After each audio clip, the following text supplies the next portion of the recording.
Welcome once again to my channel Blue Chip Finance, and in this video we are going to discuss about the hypothesis testing formula number 5, or we can say part 5, in which we are going to analyze large samples. Both n1 and n2 are greater than or equal to 30, and first population variance and second population variance are both known. तो इस formula के अंदर हम double distributions जो हैं वो use करेंगे, यानी कि अभी जितनी भी प्रीवियस वीडियोस थी 4 उनके अंदर हमने सिंगल डिस्ट्रीब्यूशन को डिस्कस किया है, लेकिन इधर हम क्या करेंगे कि हम डबल डिस्ट्रीब्यूशन अगर गिवन हो क्वेश्चन के अंदर तो फिर हम क्या करेंगे।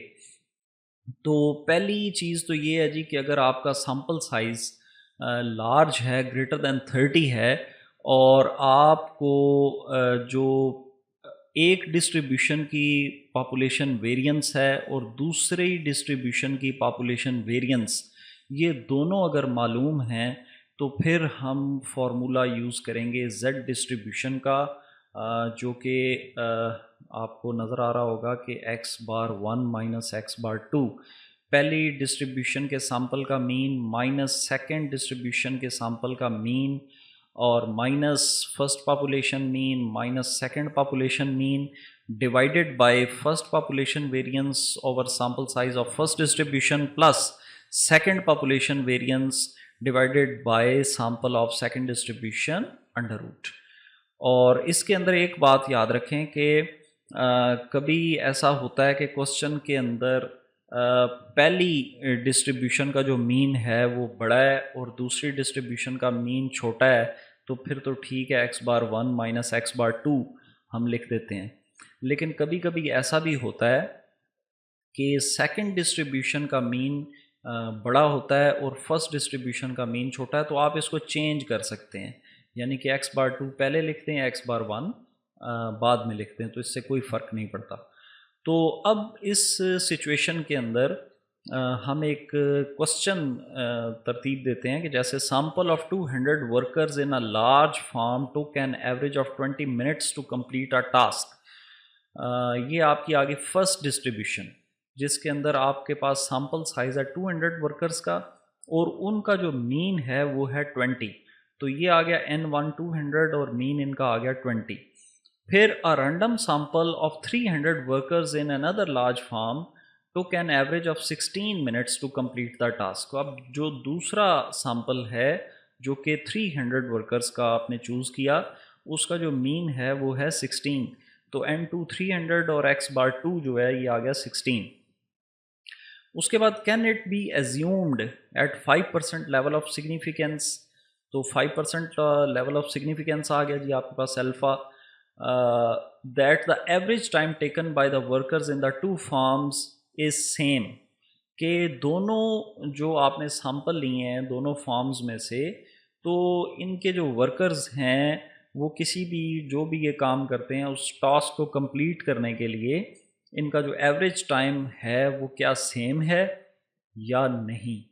तो ऐसी सूरत में हम जो हाइपोथेसिस हम बनाएंगे, either time taken by the workers of these two farms is same or not।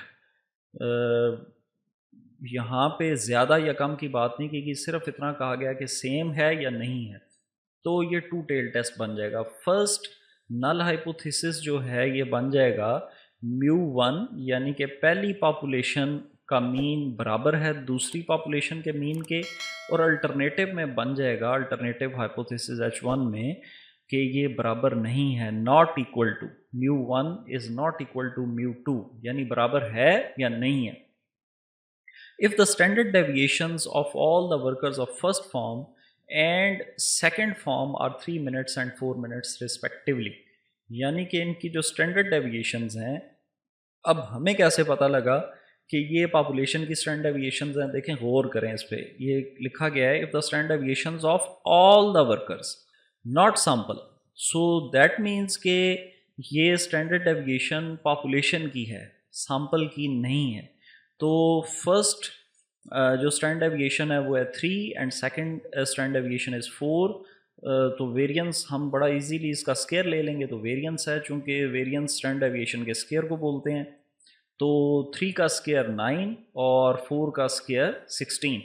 तो ये हमने तमाम डाटा ले लिया, हाइपोथेसिस हमने मेंटेन कर लिया, यहाँ पे लेवल ऑफ सिग्निफिकेंस लिख लिया। थर्ड स्टेप में हम इस फार्मूला को लिख देंगे, टेस्ट स्टैटिस्टिक। और चौथे नंबर पे अब हम जो सबसे इम्पॉर्टेंट चीज़ है इसकी, कि इसकी टेबुलेटेड वैल्यू को हम देखेंगे। तो देखें जी कि आप 0.05 लेवल ऑफ सिग्निफिकेंस है, लेकिन ये चूंकि टू टेल टेस्ट है, इक्वल और नॉट इक्वल, ये प्लस में भी आ सकता है माइनस में भी आ सकता है। तो 0.05 को हम डिवाइड कर देंगे 2 पे, यानी 0.025 बन जाएगा ये। और 0.025 को जिस वक्त हम 1 में से माइनस करते हैं तो आपके पास आ जाएगा 0.975। और z डिस्ट्रीब्यूशन में जाके हम इसको देखेंगे कि 0.975 जो है ये किधर फॉल करता है। तो ये z डिस्ट्रीब्यूशन का टेबल आ गया। अब 0.975 जो है वो अगर आप देखें तो ये 1.9 वाली रो में ये इस जगह पे आ गया 0.97500। तो ये आ गया जी 1.9 और 6, यानी कि आपकी टेबुलेटेड वैल्यू जो है वो 1.96 हो जाएगी। तो ये आ गई हमारी टेबुलेटेड वैल्यू जो कि 1.96 है। और ये माइनस में भी हो सकती है, प्लस में भी हो सकती है, क्योंकि ये टू टेल टेस्ट है। और अब तमाम जो हमारे पास डाटा अवेलेबल है हम उसको इस फार्मूला के अंदर पुट कर देंगे। यानी कि फर्स्ट मीन जो है वो आपके पास है 20, सेकंड मीन है 16, और चूंकि हमारे पास पॉपुलेशन मीन नहीं है तो हम यहाँ पे 0 लिख देंगे। और डिवाइडेड बाय फर्स्ट वेरिएंस है 9, सेकंड वेरिएंस 16, और फर्स्ट सैंपल है 200, सेकंड सैंपल है 300, और फाइनली कैलकुलेट करके ये हमारे पास z डिस्ट्रीब्यूशन की जो कैलकुलेटेड वैल्यू है वो आ गई 12.75, जो कि 1.96 से बहुत ज़्यादा है। तो चूंकि ये इस रेंज में नहीं आता, क्रिटिकल रीजन के अंदर चला जाता है, because this 12.75 is greater than this plus 1.96, so we will reject our null hypothesis and we will accept our alternative hypothesis, and we can say that